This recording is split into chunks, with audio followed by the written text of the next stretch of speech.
Jadi dalam kehidupan itu tidak akan berjalan sempurna seperti yang ingin kita rasakan. Selalu akan ada perbedaan pandangan. Ya, bahkan dalam kehidupan rumah tangga saja, ya maaf ya, Anda misalnya seorang istri mau ke sini saja mungkin masih bisa beda pandangan. Warna apa untuk jilbab yang dipakai? Ya, dengan suami bisa berbeda. Papa, bagus yang mana ya? Hijau atau kuning? Ah, kayaknya yang hijau deh gitu kan? Enggak, kayaknya kuning deh gitu kan? Masih mending ada dua pilihan. Begitu dipakai, pink. Bisa berbeda. Anak bisa berbeda. Jadi kesan pertama yang ingin dibangun bahwa dalam kehidupan sudah pasti akan ada keragaman pandangan. Dan yang kedua, yang tidak normal, keragaman pandangan itu boleh jadi melahirkan tindakan-tindakan yang kontraproduktif. Mungkin akan mendapatkan celaan. Allah dicela. Malaikat dicela. Rasul dicela. Nabi dicela. Sahabat dicela. Tabi'in dicela. Ulama dicela. Kita siapa yang mungkin belum menjadi bagian dari orang-orang itu dan ingin bebas dari celaan? Itu mustahil. Jelas sampai sini? Jadi kalau mendapatkan celaan, berbahagialah. Berarti kehidupan kita normal. Jelas? Pernah mendapatkan celaan dalam hidup? Halo? Pernah disoal oleh orang lain? Pernah direndahkan oleh orang lain? Nah, Allah tuh memberi kesan kepada kita, jangankan engkau, Rasul yang paling mulia saja pernah mendapati itu. Tapi bagaimana seni mendapatkan ketahanan sehingga dalam dicela pun tetap tenang. Dalam disoal pun tetap hatinya nyaman. Karena ketenangan itu yang membawa pikiran tenang dan tindakan yang terukur. Dan kadang-kadang ketenangan itu lebih penting bahkan dibandingkan dengan harta yang berlimpah. Seringkali saya berikan perbandingan dari sejak dulu kita belajar kan. Coba pilih mana? Saya yakin masih konsisten. Pilih mana? Kaya tapi gelisah atau miskin tapi tenang. Tidak boleh ada pilihan ketiga, saya tahu itu. Kaya tapi gelisah atau miskin tapi tenang. Pilih mana? Ya, saya tahu lah. Kaya tapi tenang. Oke, di fase ini wahyu belum turun. Nabi sudah ngajar, turun wahyu, turun al-ala, turun beberapa surah. Tiba-tiba ada masa jeda, wahyu belum turun. Sepekan belum turun. Sebulan belum turun. Disitulah muncul seakan ada amunisi bagi orang-orang yang tidak senang dengan Nabi, tidak senang dengan ajakan Nabi pada kebaikan. Ini poin yang kedua. Kalau Anda berbuat baik, pasti ada tantangan. Ingat ya, kalau Anda berbuat baik, apapun itu, pasti ada tantangan. Yang menguji konsistensi kebaikan itu apakah serius untuk dilakukan atau tidak. Maka mulai muncul tuduhan. Lihatlah Muhammad dari ditinggalkan sama Tuhannya. Itu Muhammad udah gila tuh, naik turun bukit, naik turun lagi, kayak orang bengong. Muhammad udah ada beban di pundaknya. Jangankan umatnya, Rasulnya saja yang mengklaim Rasul punya masalah katanya, ya kan? Dan ditinggalkan Tuhannya, kok masih mau ikut Muhammad? Maka dalam keadaan itulah kemudian ditunggu, naik turun. Turunlah kemudian dua surah sekaligus, surah 93, surah 94, yaitu surah Ad-Duha dan Al-Insyirah.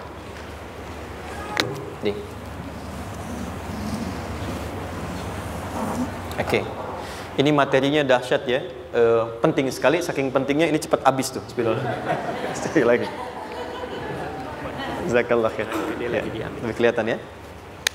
Baik, yuk pelan-pelan.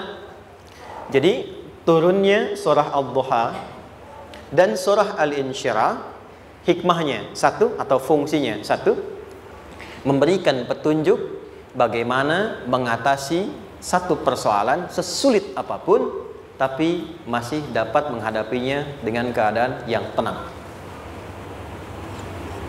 Satu surah ini atau dua surah ini diturunkan untuk membimbing setiap hamba menuju kepada ketenangan hati. Dua, membangun kekuatan mental sehingga dalam situasi apapun dia tetap kuat mengatasi berbagai persoalan kehidupan. Nanti terapannya banyak, di bisnis ada. Nanti saya turunkan contohnya. Kadang-kadang ikut tender, sudah bagus, sudah menang, tapi proyeknya diambil orang. Ada yang begitu? Nanti ada ayatnya, ada. Nanti kita turunkan. Udah siap-siap, kan, pengen melamar, ternyata keduluan orang, gitu kan? Udah siap-siap, pengen dapat ini, mau lulus, ternyata nilainya nggak seperti yang diharapkan. Muncul, ada, selalu ada demikian. Nanti kompleksitasnya banyak. Tapi dua surah ini kalau kita bisa kuasai artinya dengan baik, pahami dengan benar, maka akan ada sesuatu yang beda yang terasa dalam jiwa kita dan kesiapan mengatasi setiap persoalan dalam kehidupan. Yuk kita baca dulu ya supaya dapat keberkahannya dari dua surah ini. Saya bacakan, Anda ikuti ya. A'udzu billahi minasy syaithanir rajim.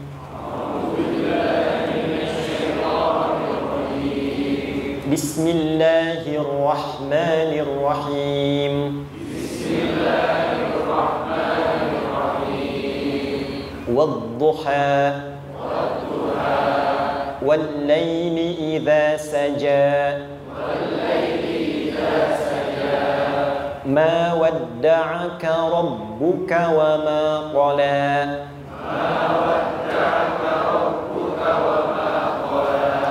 ma wadda'aka rabbuka wa ma qala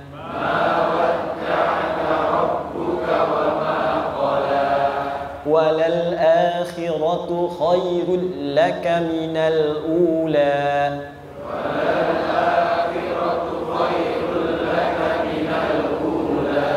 wala sawfa yu'tika rabbuka fatarda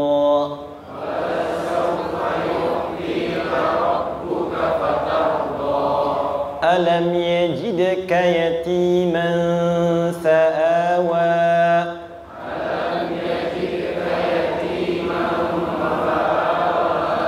ووجدك ضالا فهدى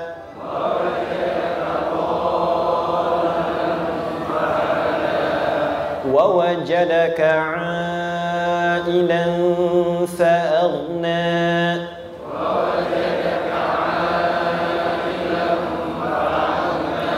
فأما اليتيم فلا تقهر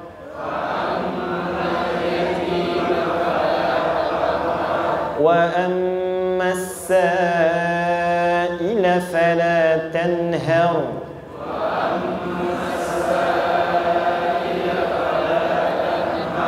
وأما بنعمة ربك فحدث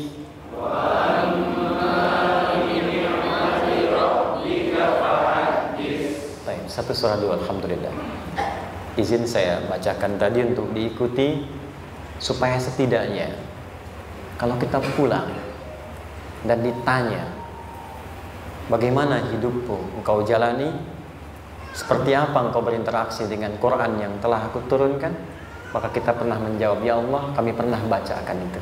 Jangan pernah kita berkehidupan sampai wafat dan tidak pernah berinteraksi dengan Quran walaupun sekedar membacanya.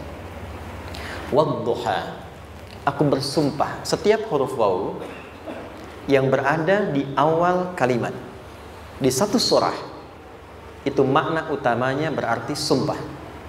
Ya, qasam, sumpah. Seringkali diartikan demi, ya. Wal asri, demi masa. Wal fajri, demi waktu fajar. Wal laili, demi malam. Intinya sumpah. Sebentar, pelan-pelan. Kalau Allah menyampaikan sesuatu kepada kita, yakin tidak? Saya ulang, yakin tidak? Serius? Hah? Kalau yakin, kenapa tidak dilakukan? Ya, itu pertanyaan besar ya. Baik, kalau Allah menyampaikan, tidak bersumpah pun harusnya kita yakin. Tapi kalau Allah bersumpah dalam kaidah ilmu tafsir, berarti ada sesuatu yang sangat penting, yang saking pentingnya akan sangat dibutuhkan oleh setiap hamba, sehingga diminta setiap hamba itu fokus menyimak apa yang mau disampaikan. Bahkan saking pentingnya menyimak itu, Allah bersumpah. Jelas? Jadi kalau teman-teman menemukan di Quran ada ayat dibuka dengan sumpah, berarti ada kasih Allah yang tinggi yang akan disampaikan di ayat itu sampai meminta kita fokus untuk menyimaknya. Ad-duha, untuk memudahkan maknanya, teman-teman kalau waktu duha itu jam berapa ya? Oke, sebetulnya dimulai sejak matahari itu mulai naik, yang memantulkan ya atau menyinari cahayanya itu mulai terasa lembut. Ya, kalau misalnya kita ambil 1,5 jam setelah subuh. Sekarang subuh 4:30 lah, taruhlah 4:30 ya. 1,5 jam berarti jam 6 kan? Nah, itu awal duha tuh. Awal duha. Sampai ke pertengahan kurang lebih 9:30, jam 10. Akhir duha jam 11 sampai menjelang ke zuhur. Awal duhanya disebut dengan syuruk namanya. Syuruk. Jadi syuruk itu awal duha. Kalau sudah jam 6 ada cahaya matahari ya. Enak nggak ke tubuh kita itu? Nyaman nggak? Jam 8 enak nggak kalau berjemur ya? Jam 9 enak ya? Nah, ini kata kiasan dalam bahasa Arab. Kalau kita merasakan sesuatu yang enak, nyaman, memberikan manfaat yang banyak, itu orang Arab sering memberikan kiasan dengan waktu-waktu tertentu. Di antaranya duha. Jadi kalau kita menemukan kalimat duha, jangan langsung diartikan ke waktu duhanya. Boleh jadi yang diinginkan adalah makna di balik itu, yaitu semua kenikmatan dan kenyamanan yang didapatkan. Cara mengartikan ini, wadduha, aku bersumpah kata Allah, ya Muhammad, demi semua kenikmatan yang kau rasakan dalam hidup, seperti engkau merasakan kenikmatan cahaya duha itu. Jelas? Wal laili idza saja, dan aku bersumpah, al-lail, lail itu apa? Malam. Baik, lail turunannya, layali jamaknya, lela, lili, lala, itu malam. Jadi kalau ada ibu leli, ibu malam-malam ya. Al-lail. Oke. Lail itu malam. Malam gelap nggak? Gelap. Tapi kalau gelapnya gulita, tidak ada cahayanya, gelap betul gitu. Gelap ya. Misalnya sedang kita dapati misalnya satu momentum padam lampu, padam semua, dan pas gerhana misalnya gelap sekali. Nah, itu bahasa Arabnya disebut dengan saja namanya. Ya, saja. Wal laili idza saja. Dan malam apabila telah gulita. Zaman Nabi kan nggak ada lampu, ya, belum ada PLN, ya, dan seterusnya. Jadi gelapnya betul-betul gelap. Saya mau tanya sebentar. Biasanya kalau situasi gelap itu mudah nggak menemukan benda tertentu? Melangkah mudah atau sulit? Tidak mudah untuk dilakukan kan? Dalam bahasa Arab, kalau kita ingin mengungkapkan satu kegamangan yang luar biasa, sampai kita merasakan gelap dan sulit melangkah. Bukan hanya karena nggak ada cahaya, mungkin karena ada pekerjaan tertentu yang menyulitkan, masalah tertentu yang menyulitkan, sehingga merasa seakan-akan kita tuh gelap. Makan nggak enak, melangkah susah. Pernah nggak merasakan situasi yang saking beratnya satu beban itu seakan-akan makan nggak mau, melangkahnya berat, ada vertigo, kadang-kadang pusing. Pernah merasakan itu? Itu bahasa Arabnya, wal-laili idza saja. Perhatikan kalimatnya, ya Muhammad sallallahu alaihi wasallam, aku bersumpah demi semua kebahagiaan dan kenikmatan yang engkau pernah raih seperti merasakan kenikmatan cahaya duha. Dan mungkin persoalan hidup yang pelik yang membuat engkau merasakan kesulitan seakan-akan merasa di suasana gelap yang gulita. Ma wadda'aka rabbuka wa ma qala. Tanamkan dalam jiwamu yang paling dalam, aku tidak akan pernah meninggalkanmu. Ada suami pulang dari pekerjaan, mendapati istri sedang termenung dan mengalir air matanya. Tiba-tiba suaminya datang mengatakan, hangat sekali pada istrinya, di sampingnya membelainya dan mengatakan, "Ma, demi semua suka yang pernah kita lalui bersama, dan demi duka yang mengalirkan air matamu saat ini pun, tanamkan dalam hatimu yang paling dalam, Papa akan selalu bersama Mama dalam setiap situasi itu." Kira-kira para ibu merasakan itu bagaimana perasaannya? Masa sih? Tapi itu menarik loh. Menarik ya. Jadi kalau teman-teman ngaji surat Yusuf, di surat Yusuf itu laki-laki diilustrasikan dengan matahari, perempuan diilustrasikan dengan rembulan. Ya. Inni ra'aitu ahada asyara kaukaba wasyamsa wal qamara ra'aituhum li sajidin. Ayah, aku melihat bulan dan matahari serta 11 gemintang sujud hormat kepadaku. Jadi matahari diartikan itu sebagai laki-laki, suami, ayah. Kenapa disebut matahari? Diilustrasikannya, matahari itu kan menyengat dengan kuat. Kalau kita menjemur, mengeringkan pakaian, melindungi. Tipikal suami itu melindungi. Ada yang ganggu istri, sengat dengan kuat. Ada air mata yang mengalir, hei, keringkan itu sehingga tidak larut air mata mengalir di pipinya. Itu matahari. Sebaliknya rembulan. Rembulan itu kan enak dipandang, bukan bulannya ya. Bukan bulannya. Kalau bulannya kan desainnya nggak sempurna, baik terlihat. Tapi cahaya rembulannya. tampil dengan indah, tampil dengan baik, enak dipandang, menenangkan, dan tidak tertukar. Jangan sampai ada istri jadi matahari, suami jadi rembulan. Jelas ya? Dengan kekuatan bulan aku menghukummu, ya kan? Itu salah. Oke. Tahan sampai sini, tahan. Lihat baik-baik. Saya berhenti sampai sini dulu. Kalau di Quran ada ayat menyebutkan, tidak spesifik orang yang disebutkan dan kapan kejadiannya, maka peristiwa itu akan terjadi dan dialami oleh kemungkinan generasi berbeda di setiap masa dengan tokoh berbeda tapi perasaan yang serupa. Sebaliknya, kalau disebutkan namanya, jelas identitasnya, kapan kejadiannya, maka peristiwa itu hanya akan menimpa orang tersebut dan tidak akan dialami lagi orang lain setelahnya. Saya tanya dulu yang akhwat, yang perempuan, kenal Maryam? Kenal, bagus. Kenal di mana? Maryam anaknya Imran, mengandung, melahirkan Isa alaihissalam, Yesus Mesias, tanpa disentuh laki-laki manapun. Dan di Quran identitasnya disebutkan langsung, Maryam binti Imran, wa Maryam ibnata Imran. Ini menunjukkan kesan bahwa yang mengandung dan melahirkan tanpa disentuh laki-laki manapun, itu hanya Maryam anaknya Imran. Ingat ya, mengandung melahirkan tanpa disentuh laki-laki manapun, bukan mengandung melahirkan tanpa suami. Kalau itu banyak dia, ya, mengandung melahirkan tanpa disentuh laki-laki manapun, hanya Maryam binti Imran. Tapi kalau nggak disebutkan siapa orangnya, kapan kejadiannya, tidak detail disebutkan, ini artinya situasi itu akan dialami kembali oleh orang di masa depan dengan generasi yang berbeda tapi substansi yang sama. Pertanyaannya, pernahkah kita mengalami situasi yang sulit sampai seakan merasa gelap? Nah, baik, maka adab yang pertama, jika mengalami situasi seberat apapun dalam berkehidupan, maka dekati Allah Subhanahu wa ta'ala. Ini awalnya, dekati Allah. Apalagi kalau ada yang mengatakan ini nggak mungkin, ini nggak akan terjadi, ini nggak bisa. Kalau sudah ada tanda seperti itu tanda langsung dari Allah supaya Anda diminta langsung mendekat kepada Allah dan tinggalkan semua makhluk. Karena Allah hanya akan mengabulkan langsung kepada Anda tanpa perantara siapapun. Itu yang terjadi pada Nabi Zakaria. Ini nggak mungkin, ini mustahil. Maka beliau langsung memohon kepada Allah dan langsung menyebutkan, ya Allah, saya minta darimu saja, tidak dari yang lain. Maka dikabulkan seketika.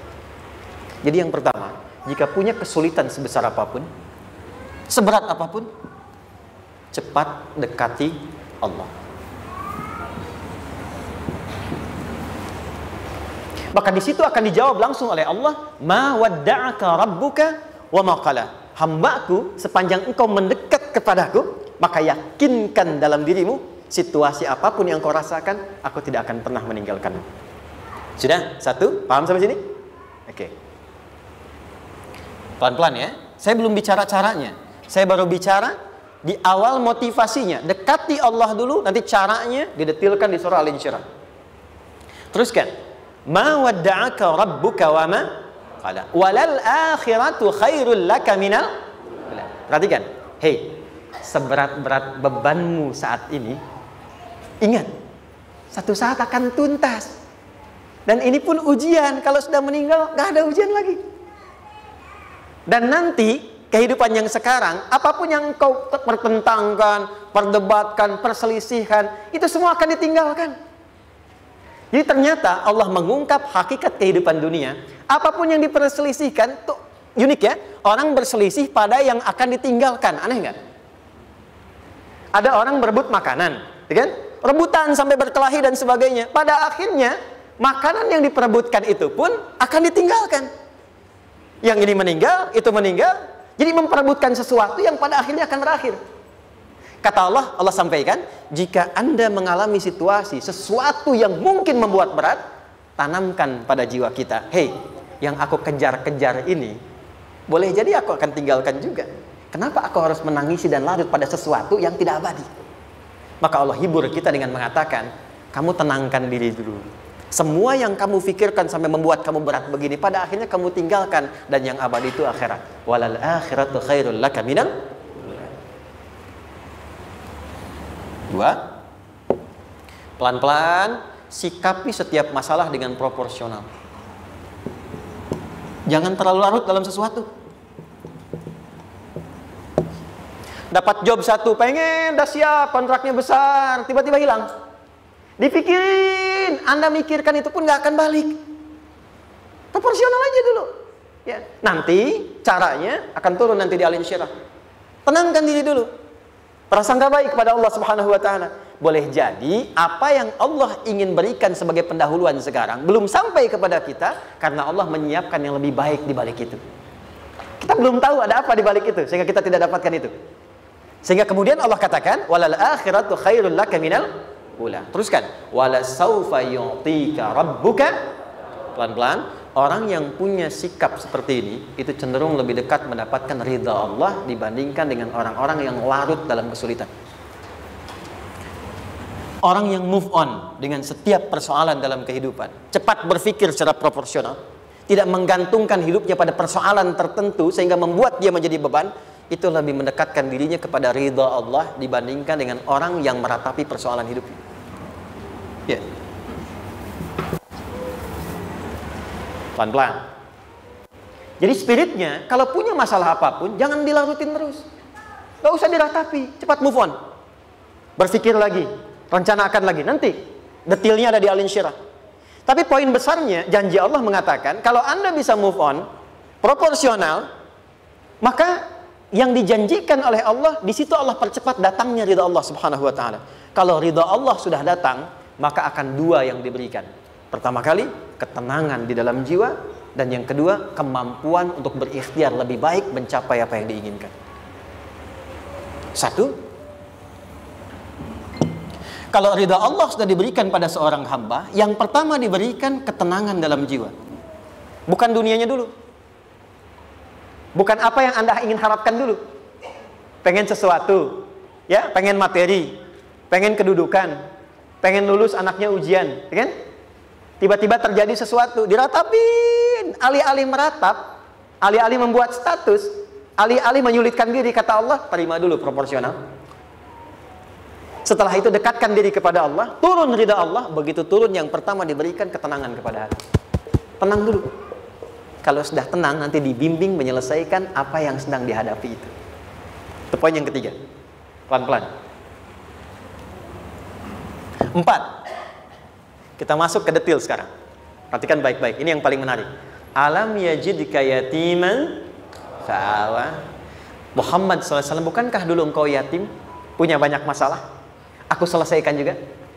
Ayahmu meninggal sebelum lahir, ada ibu. Ibu meninggal, ada kakek. Kakek meninggal, ada paman. Ya kan? Ada teman yang menemani Sayyidah Khadijah. Teman yang setia. Semua kebutuhan tersedia. Artinya apa? Perhatikan baik-baik. Kalau Anda punya masalah sekarang, jangan sampai melupakan yang dulu-dulu pun pernah tuntas Allah selesaikan. Jadi kalau sekarang sedang punya persoalan, jangan sampai satu masalah ini membuat Anda kehilangan harapan dan kehidupan. Sementara Anda sadar, dulu pun banyak masalah kok selesai juga. Kenapa dengan yang satu ini kita harus jatuh? Sekarang usia berapa? 20, 30, 40, 50. Sekarang usia 50 tahun, ada masalah, baru 5 menit datang sudah merasa jatuh. Yang 50 tahun ke belakang yang banyak selesai itu kita nilai atau tidak? Maka kata Allah, seperti yang dulu pernah aku selesaikan ribuan masalah itu, yang sekarang pun mudah aku tuntaskan. Jelas? Nah, secara psikologi, orang-orang yang selalu bertindak seperti itu akan selalu punya harapan lebih tinggi untuk menyelesaikan persoalannya. Jadi kalau sedang punya masalah, pikirkan yang dulu juga selesai, masa yang sekarang nggak selesai. Itu prinsipnya. Secara psikologis demikian. Jelas ya? Oke. Wa wajadaka dhallan fahada. Muhammad, dulu engkau pernah mengalami melihat masyarakat banyak berbuat yang tidak baik, aku berikan petunjuk. Kuncinya fahada di situ. Orang yang punya motivasi kuat dan keyakinan untuk bisa menyelesaikan persoalannya, maka dia akan lebih cepat mendapatkan petunjuk Allah untuk mendapatkan solusi terbaik. Ada sini. Saya agak cepat ya, mohon izin. Wa wajadaka 'ailan fa'aghna. Bahkan, maaf, bukan sekedar selesai, kalau perlu saya bikin kaya, kata Allah. Aghna itu kalau ilmunya luas. Kalau harta, hartanya banyak. Kalau kedudukan, kedudukannya tinggi. Hei, engkau yang sedang mengejar kedudukan, aku tahan sebentar karena ada yang nggak bagus untukmu di sini. Tapi kalau kamu terima, aku angkat itu lebih daripada apa yang kamu harapkan. Kamu pengennya bintang 2, aku naikkan sampai bintang 4. Kalau perlu 5 sekalian. Hei, kamu yang in kampus di sini, aku tahan, bahasa kamu nggak lulus, kamu nangis, kamu mengadu, kamu datang pada orang tuamu. Orang tua mulai protes, mulai curhat macam-macam. Terima dulu. Mungkin di sini ada yang tidak baik seperti doa ibumu yang sering memohon, ya Allah, jangan sampai anakku berbuat yang salah. Jangan sampai terjebak narkoba. Jangan sampai terbawa tawuran. Di sini ada yang kurang tepat untukmu. Kalau kamu ridha, kamu terima, kamu proporsional, bahkan aku pindahkan ke kampus yang lebih baik yang tidak kamu bayangkan sebelumnya.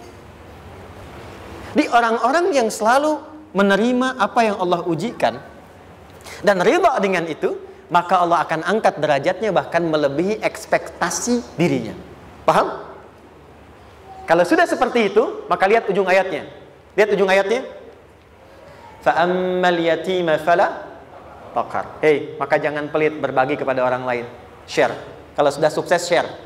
Berbagi, bukan hanya materi, bagi ilmunya, ya, bagi kebahagiaannya.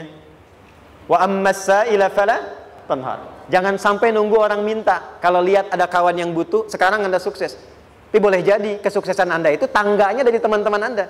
Kalau sudah teraih ke atas, lihat lagi anak tangganya ke bawah. Ajak teman, jangan ditunggu minta. Ajak, bawa dia, berikan peluang. Jangan sampai dia minta, apalagi Anda bentak-bentak. Aku kan yang dulu bantu kamu. Jangan sampai keluar kata-kata itu. Kamu bisa naik di atas karena aku kan yang dulu bantu kamu. Kamu bisa jadi pemeran utama karena aku yang rekomendasikan. Karena aku yang dorong kamu, misal. Jangan sampai keluar kata-kata itu. Apalagi langsung keluar, tidak. Ini karena ilmuku saja misalnya. Kalau itu bisa dilakukan dengan baik, lihat ujungnya. Wa amma bi ni'mati rabbika fahaddits. Maka semua nikmat yang dirasakan akan mudah untuk diimplementasikan dan disyukuri. Jadi semua nikmat itu bukan cuma dirasakan. Jadi membagi semua nikmat itu adalah rasa terbaik untuk menikmatinya. Maaf ya, Anda kalau punya makanan, dimakan sendiri. Dengan dibagi sama-sama, kira-kira rasa nyamannya yang pertama atau yang kedua? Kedua. Makan sendiri, enaknya sendiri kan? Tapi ketika ada teman berbagi dan tahu, oh enak ya, nyaman ya, ada kebahagiaan, ada ngobrol, ada tertawa, ada kebersamaan, itulah inti nikmat yang sesungguhnya. Wa amma bi ni'mati rabbika, ternyata masalah yang diberikan bukan ingin memberikan beban, tapi ujungnya, endingnya supaya Anda bisa mendapatkan nikmat berkualitas yang bisa dibagi. Dilihat surat Ad-Duha itu jangan cuma lihat awalnya, lihat ujungnya. Ternyata ketika seseorang mendapat masalah seberat apapun, itu bukan ingin membebani, tapi ingin meningkatkan kualitas hidupnya supaya mendapatkan nikmat yang lebih besar dan merasakan nikmatnya itu dengan berbagi. Itu poinnya. Jadi kalau sampai sini kita paham dan kita beri nama misalnya dengan fikih ujian, jadi kalau desain ujian ini sistematikanya kita pahami, maka tidak ada alasan untuk mengeluhkan persoalan. Jadi melihat masalah itu bukan sebagai beban, pada akhirnya melihatnya sebagai tangga untuk mencapai kebahagiaan. Jelas sampai sini? Baik, kalau sudah seperti ini, ingin punya masalah atau tidak ingin punya masalah? Tidak. Ingat ya, jadi kalau anak pulang bawa masalah, dilihatnya jangan beban. Oh, Allah ingin menaikkan kualitas pada anak saya, yang dengan itu menjadikan ia mendapatkan nikmat yang belum pernah didapati. Kalau rumah tangga sedang ada masalah, jangan banyak diperseterukan, tapi direnungkan sejenak. Oh, Allah ingin meningkatkan kualitas rumah tangga ini, sehingga kita bisa mendapatkan nikmat yang tidak pernah didapati sebelumnya. Makanya nikmat berumah tangga itu yang terbesar, selalu bertambah ketika menyelesaikan masalah. Silahkan cek. Kalau sedang ada masalah, berseteru kan? Tapi setelah selesai, kan jadi lebih nikmat ya? Ya? Lebih senang lagi, lebih cair lagi, lebih bahagia lagi, lebih mendukung lagi. Ternyata ada nilai-nilai kebaikan yang tersimpan yang belum disadari sepenuhnya.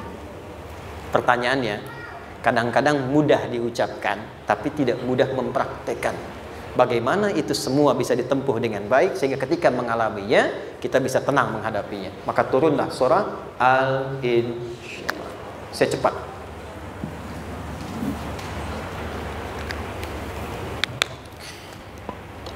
Teman-teman, ini apa? Kelas ya? Baik, pelan-pelan sedikit. Kira-kira volumenya besar kecil? Kecil ya? Baik. Kalau saya bandingkan dengan gayung, volumenya besar mana? Gayung ya? Baik. Kalau ini saya perlebar, sehingga bisa memasukkan apapun ke dalamnya, itu bahasa Arabnya disebut dengan insyirah namanya. Jelas? Meluaskan sesuatu sehingga terlihat lapang, sehingga memudahkan setiap hal masuk ke dalamnya. Itu insyirah namanya. Surah ini diberi nama dengan surah Al-Insyirah, yang berarti sesuatu yang lapang, yang tenang, yang nyaman. Yang diharapkan dengan keadaan hati yang lapang, nyaman, tenang itu, segala persoalan yang dihadapi dalam kehidupan akan mudah diterima dan tidak berdampak besar dalam menyikapinya. Maka bagaimana kemudian Allah memberikan turunan-turunan petunjuk supaya apa yang diharapkan ini bisa tercapai? Satu, izin mengilustrasikan. Saya kasih cerita sebentar. Ada seorang anak muda, kisah ini sangat viral, hampir setiap kita bisa mendapatinya. Datang kepada seorang kakek tua di sisi danau yang jernih sekali airnya. Dia berkeluh kesah tentang persoalannya. Dia katakan, saya punya masalah begini, begini, begini. Berat sekali terasanya. Kakek itu kemudian permisi, dia hanya membawa 2 genggam garam. Kemudian beliau bawa 1 gelas, ilustrasinya seperti ini. Dimasukkanlah kemudian garam itu ke gelas itu. Lalu diambil 1 gelas air yang jernih tadi, dengan garam segenggam. Kata beliau, minum. Pemuda itu mengatakan, wah, asin, minum aja dulu. Lalu ketika diminum, langsung ditumpahkan. Dia muntahkan, asin katanya. Lalu setelah itu kakek yang tadi melepaskan segenggam sisanya, dilempar ke danau tadi yang luas. Lalu diambil lagi dengan gelas yang sama. Sekarang minum. Bagaimana rasanya? Segar, enak, nyaman. Itulah hatimu. Kalau hatimu sempit sesempit gelas ini, maka masalah sekecil apapun akan selalu menghadirkan kesulitan seperti engkau menelan garam tadi. Tapi kalau hatimu luas, sebesar apapun masalah, tidak akan pernah berdampak pada dirimu kecuali engkau mampu menyusun rencana untuk mengatasinya. Kelapangan hati yang membuat diri kita mampu menerima persoalan apapun, itu yang disebut dengan insyirah. Makanya dulu tahun 90-an ada sinetron Hati Seluas Samudra gitu ya. Saya pernah tahu itu. Sama anaknya diapa-apain juga, masih aja ya menerima gitu. Dulu siapa ya? Jeremy Thomas dan lain-lain ya. Saya kira ada itu. Ya, saya kira itu ya. Saya pernah lihat sejenak ya. Saya jarang-jarang nonton itu. Pernah lihat aja. Saya senang riset. Jadi kalau riset itu ada riset dakwah, ada riset materi. Saya teman-teman yang musik gitu ya. Saya tidak terlalu dekat dengan musik karena saya di Quran gitu. Tapi untuk mengetahui hukum musik itu bagaimana, saya riset. Sampai ke notasi saya tahu. C, D, F, G, A, B, C, G, A, B, C, D, F, G, D, F, G, A, B, C, D, A, B, C, D, F, G, A, F, G, A, B, C, D, E, B, C, D, E, F, G, A, B, F, G, A, B, C, D, A, F, C, D, A, B, G, A, B, C, gitu kan ya? Ya, tapi kalau diminta piano, gitar, ini saya nggak bisa. Ya, tapi untuk menentukan hukum, nah kita bisa paham gitu. Misalnya boleh nggak baca Quran pakai langgam Jawa gitu kan? Nah, hukumnya apa? Nanti dari teori itu muncul. Ya, paham ya? Nah, oke, balik sini. Perhatikan baik-baik. 1, saya agak cepat. Ini ditafsir langsung turun Al-Insyirah. Yang pertama, alam nashrah laka sadrak wa wada'na anka wizrak allazi anqadha dhahrak. Tahan sampai sini dulu, 3 ayat. Saya mulai dari ayat kedua dan ketiga. Perhatikan baik-baik. Wa wada'na anka wizrak allazi anqadha dhahrak. Artinya apa? Artinya satu beban yang diletakkan di pundak yang berpengaruh kepada semua bagian tubuh. Kita pernah melakukan atau melihat yang angkat beban ya? Beban kan semakin berat diangkat, semakin terasa ke bagian-bagian tubuh ya, ke semuanya. Nah, itu namanya wizrak alladzi anqadha dhahrak. Beban yang dipikul yang berat sekali sampai semua merasa. Makanya jadi satu ungkapan dengan mengatakan dia sedang memikul beban yang sangat berat. Sampai kepalanya pusing, tidur nggak nyaman, miring kanan, miring kiri. Itu namanya ya alladzi anqadha dhahrak. 1. Saya percepat, akan ada satu masa dalam hidup setiap hamba merasakan satu persoalan yang seakan-akan beban berat yang dipikul sampai merasa kesulitan dari ujung kepala sampai ujung kaki. Siapapun itu. Jujur ya, setiap kita tanyakan pada diri sendiri. Setiap kita yang ada di sini, saya yakin pasti pernah atau bahkan akan mengalami satu peristiwa yang merasakan beban berat sampai seakan-akan ujung kepala sampai ujung kaki merasakan sakitnya. Ada yang sudah mengalami atau bahkan nanti akan ada yang melalui. Perhatikan baik-baik. Teruskan ayatnya. Wa rafa'na laka. Perhatikan. Kalau ada yang sedang merasakan itu, yakinlah kata Allah, pada saat itu sesungguhnya Allah sedang mengangkat derajatnya dan meningkatkan kualitas hidupnya untuk mencapai sesuatu yang istimewa yang belum pernah diraihnya. Dari sini kita buat persamaan. Ujian. Perhatikan. Berbanding lurus dengan harapan, banding lurus dengan solusi nanti pada akhirnya. Fokus.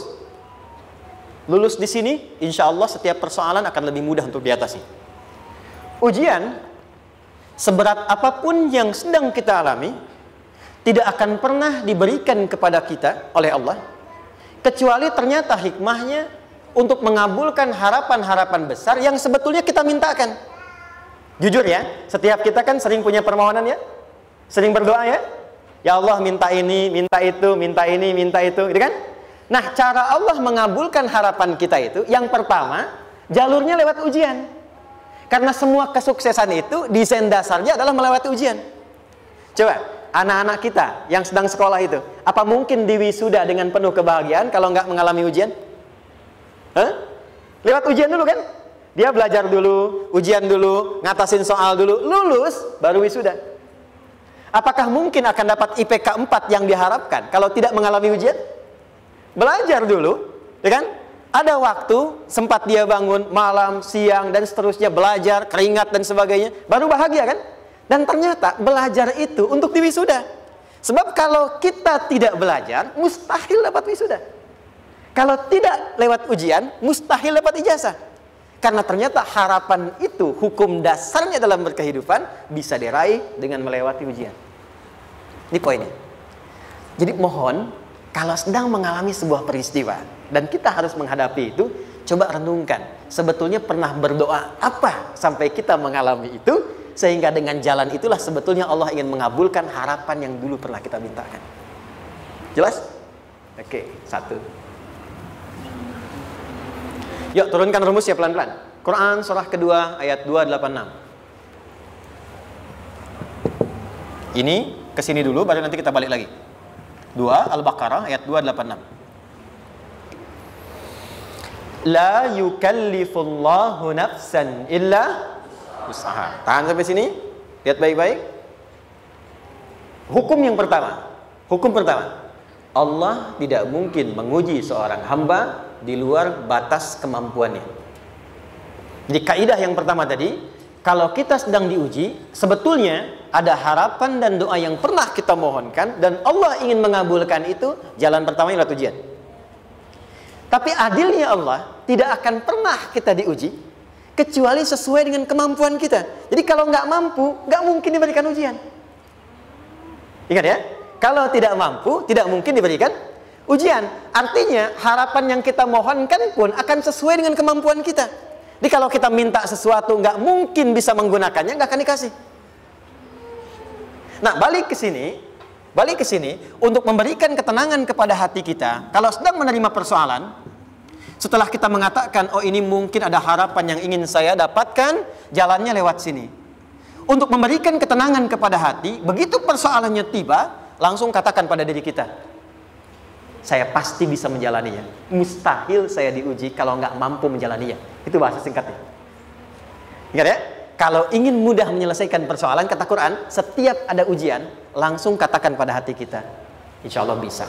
Nggak mungkin saya diuji kalau saya nggak sanggup. Jelas? Dan tanamkan itu pada hati yang paling dalam. Ini nggak mudah. Kalau cuma disimpan di pikiran, jadi beban. Tapi kalau Anda tanamkan dalam hati, seberat apapun masalahnya, pasti saya sanggup, pasti saya bisa. Pernah lihat dulu ada acara 90-an Benteng Hattori? Oke? Benteng Takeshi ya?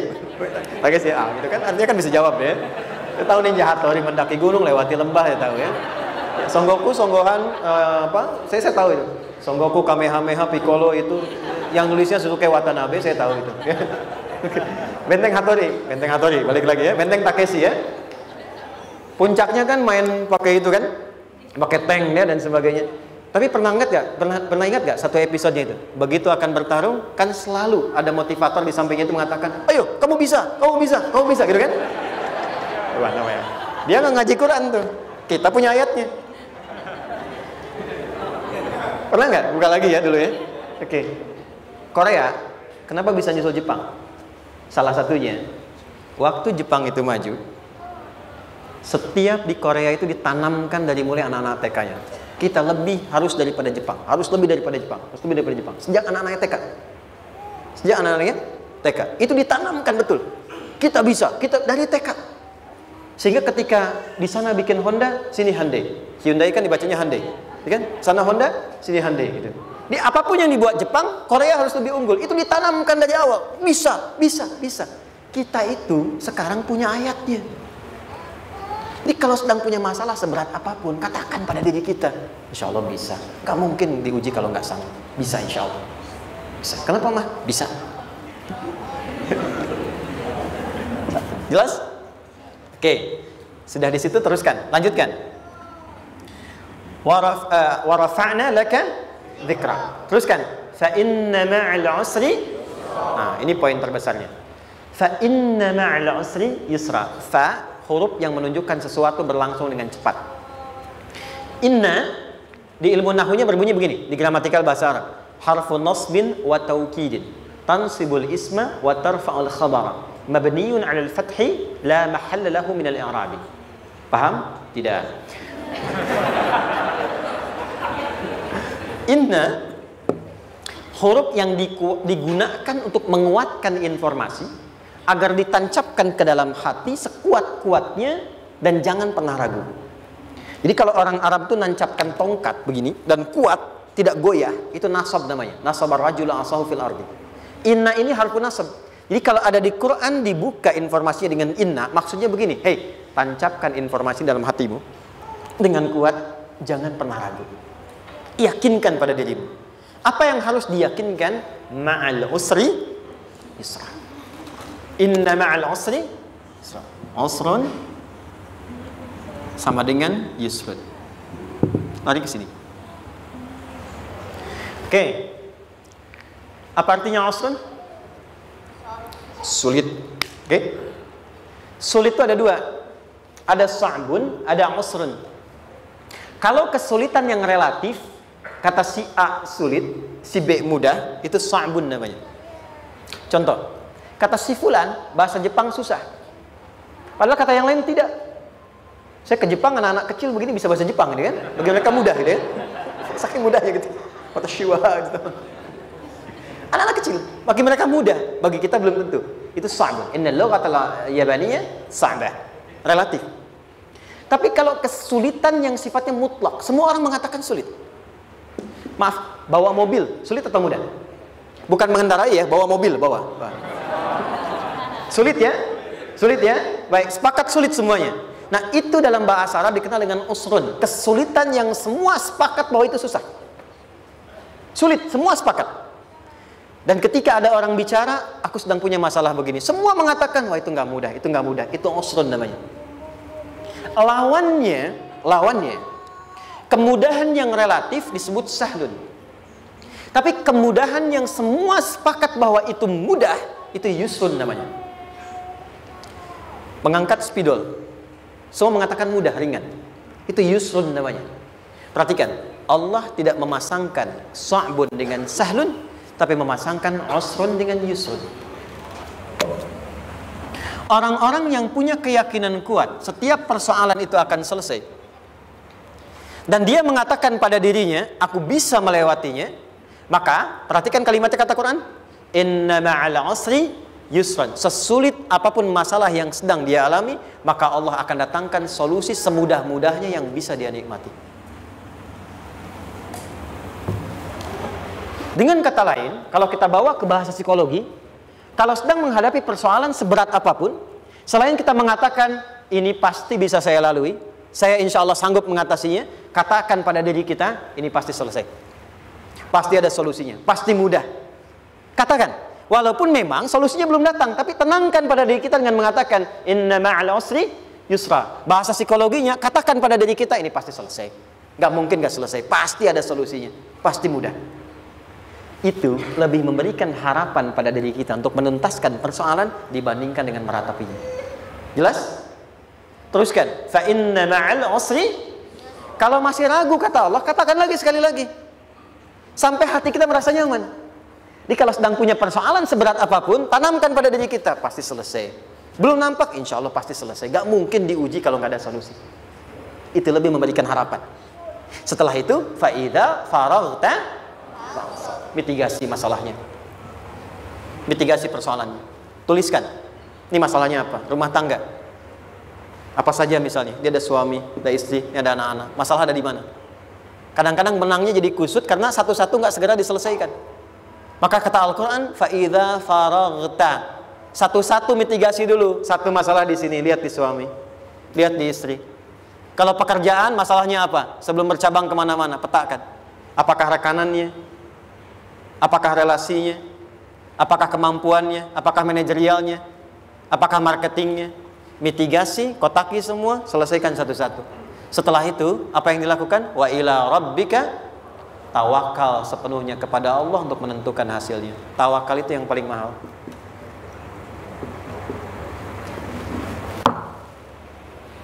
Anda kalau nggak punya kepasrahan, stres. Karena selalu memikirkan apa yang mau dikerjakan dan selalu orientasi pada hasil. Kita punya tawakal. Kalau kita mampu menyerahkan sesuatu, gini, di sini ada orang yang paling jago misalnya main basket. Ada pertandingan basket.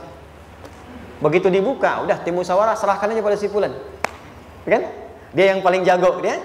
Bukankah dengan menyerahkan itu bukan hanya kita berikan sebuah tugas, ya kan? Tapi dengan itu ada kelapangan tersendiri kan? Yakinlah sukses, ini paling hebat. Pernah ada perasaan gitu? Sekarang, siapa yang paling mampu menguasai? Siapa yang paling hebat menyelesaikan segala hal? Siapa yang punya segalanya? Bukankah Allah? Orang-orang yang punya tingkat tawakal yang tinggi, maka satu, dia akan lebih stabil keadaan mentalnya dan tidak akan pernah gelisah dengan kekecewaan. Nggak ada kecewa. Karena tawakal itu kalau sudah kepasrahan pasti menerima hasil. Kalau sudah tawakal, terserah Allah tetapkan apa saja. Mau dapat sekarang, dapat besok, dapat nanti. Puncak yang paling tinggi, tugasmu hanya berikhtiar semampu yang bisa dilakukan.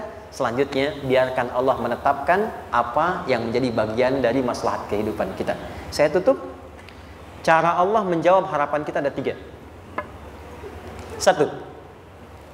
Memberi langsung apa yang kita mintakan. 2. Menunda itu sampai kita siap menerimanya. 3. Mengganti apa yang kita inginkan dengan apa yang kita butuhkan. Saya ulang ya. 1. Memberi langsung apa yang kita mohonkan. Misal, ya Allah saya ingin A misalnya, anak saya pengen ke ITB. Tapi nggak mungkin tiba-tiba langsung masuk ITB kan? Pasti lewat ini dulu kan? Ada ujian dulu, ikut tes dan seterusnya diterima sesuai. 2. Kadang menunda sesuatu sampai dia sanggup menjalaninya. Anda punya anak usia 5 tahun, pengen diberikan motor. Anda mampu untuk memberi motor, dikasih nggak? Tidak. Sampai dia sanggup mengendarai motor, baru Anda berikan. Terkadang ada yang kita minta sekarang, tidak didapati sekarang. Tapi ternyata tahun depan kita dapat. Kita harus sadar bahwa anugerah yang kita dapatkan tahun depan itu sebetulnya adalah hasil doa kita di tahun ini. Pernah dengar nggak kisah viral? Nabi itu berdoa, baru dikabulkan setahun setengah. Setahun 6 bulan. Padahal itu Nabi loh. Kiblat pertama kita kemana? Palestina kan? Baitul Maqdis kan? Nabi berdoa, mohon terus nengok ke langit. Al-Baqarah 144, minta, jawabannya turun setelah setahun setengah, setahun 6 bulan. Ada yang mengatakan di tafsir setahun 8 bulan, baru dikabulkan setelah setahun setengah. Padahal kurang soleh apa Nabi? Nabinya siap, mungkin umatnya yang belum siap. Nabinya siap, tapi ada tantangan di masyarakat yang tidak mudah, yang mungkin bisa meruntuhkan dakwah, baru dikabulkan setahun setengah. Ketika semua umatnya sudah bisa siap menerima itu. Boleh jadi apa yang diminta orang tua sekarang terkabulnya mungkin belasan puluhan tahun pada anaknya yang nomor sekian. Tahu Imam Syafi'i? Imam Syafi'i itu kan nama aslinya Muhammad, bapaknya Idris, kakek yang ke atas yang ketiga namanya Syafi'i. Kenapa disebut Imam Syafi'i? Dinisbatkan pada kakek yang ke atasnya. Ternyata kakeknya ini seorang ulama besar, saleh, memohon kepada Allah, setiap di keturunannya ada yang bisa menggantikan lebih soleh, lebih baik lagi. Ternyata yang didapatkan bukan dari anaknya, tapi generasi keturunan yang kesekian. Anda belum sekarang bisa hafal Quran, misalnya Anda bermohon, berdoa, boleh jadi yang hafal mungkin bukan di anak, bisa di cucu, bisa di bagian keluarga yang lain. Maka terkadang tawakal itu tidak hanya memberikan hasil yang cepat, tapi memberikan keindahan yang terasa tertunda, tapi melengkapi kebahagiaan yang dirasakan. Penutupnya, boleh jadi minta motor, dapatnya mobil. Kalau itu senang, luar biasa. Minta mobil, dapatnya motor, gitu kan? Ternyata kadang-kadang desainnya yang terakhir, saya tutup, Allah mengabulkan apa yang kita butuhkan, bukan apa yang kita inginkan. Anak Anda sakit, dibawa ke dokter, kata dokter jangan dulu makan jeruk. Maka Anda pulang, dia minta jeruk, Anda berikan apel. Saya nggak mau apel mah, saya pengennya jeruk. Nggak apa-apa nah, ini apel rasa jeruk misalnya kan, Anda berikan. Ternyata apa? Bukan ingin menyakiti dan tidak mengabulkan keinginan anak, tapi lebih memberikan apa yang dia butuh. Kadang-kadang maaf ya, teman-teman mintanya proyek A, udah capek di situ nggak dapat, dapatnya di yang lain. Teman-teman, itu Allah berikan sebetulnya hasil ikhtiar Anda yang sebelumnya, cuma dikasih yang lebih baik yang tidak Anda pernah bayangkan.